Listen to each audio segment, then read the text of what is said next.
In week 4 of our series, Steve talked to us about the big four of our personal greenhouse gas emissions. If you think of them as being a thief and your spelling is not great, then you can remember THEF, transportation, housing, electricity, and food. Let me try to share some slides.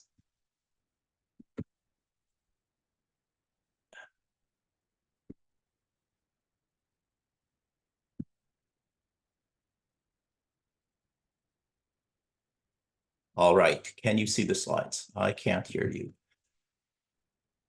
So, first of all, we do try to keep relevant links up on the St. Mary's website on the Creation Care page.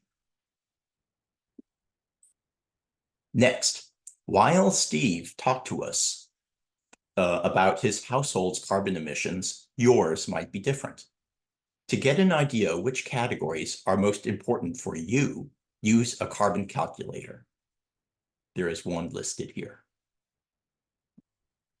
The T is transportation.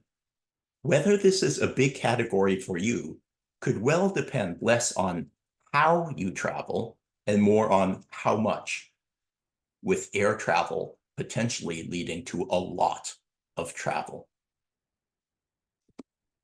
The H is housing. Steve described how the Rewiring America website has some great resources that start with planning.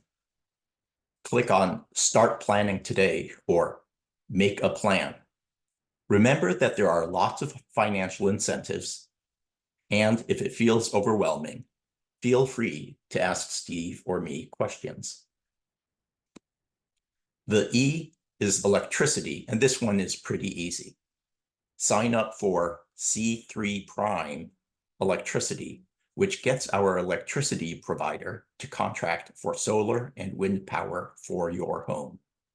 You need your PG&E account number, and then it's just a few mouse clicks. The F is food. There's all sorts of data on what greenhouse gas emissions are associated with different kinds of food, but the big picture is that beef is egregiously bad. Other meat, like chicken, pork, or fish, less so. A vegetarian diet is even better. And if you can manage vegan, wow. There are also some negative thoughts that can motivate you. Like imagine heading south on I-5. Shortly before climbing the Grapevine to get into Los Angeles, there was that huge feedlot over to the left. Remember that horrible stench, even from 2 miles away? Presumably, that feedlot was nicknamed Cowschwitz due to the slaughter. After imagining all that, you still want to eat a hamburger? Or there are some positive thoughts, like thinking about what gardens are producing in season. In our discussion, some other thoughts came up that I wanted to summarize here. Our actions not only reduce our greenhouse gas emissions, they also send consumer signals. They direct the airline industry, the automotive industry, the food industry, ExxonMobil, heating contractors, our electricity providers, and so on, which way to head. We also talked a little about paying for our indulgences.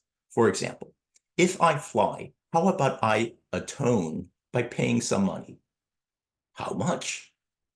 I'm happy to talk to you about this, but you can think about 3 sizes, small, medium, and large, compared to the fuel cost. Where should the money go?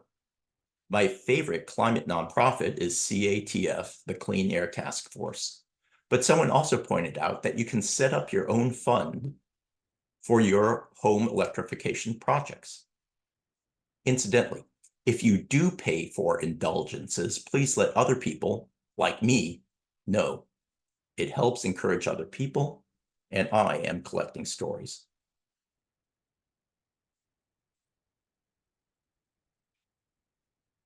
As we consider emerging problems like what will happen to all those electric car batteries, let us also keep in mind the old problems that have somehow been normalized. We've been tolerating 10 million deaths a year globally from air pollution alone. Never mind even climate change. Let's not cause worse problems, but let us do address the significant problems we have somehow just come to accept. Finally, let us actively decide where to draw the line. Let's not drive ourselves crazy over every last decision.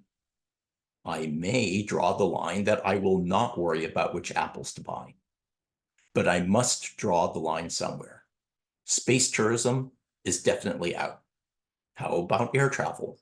Eating beef, or how much beef? Where will you draw the line?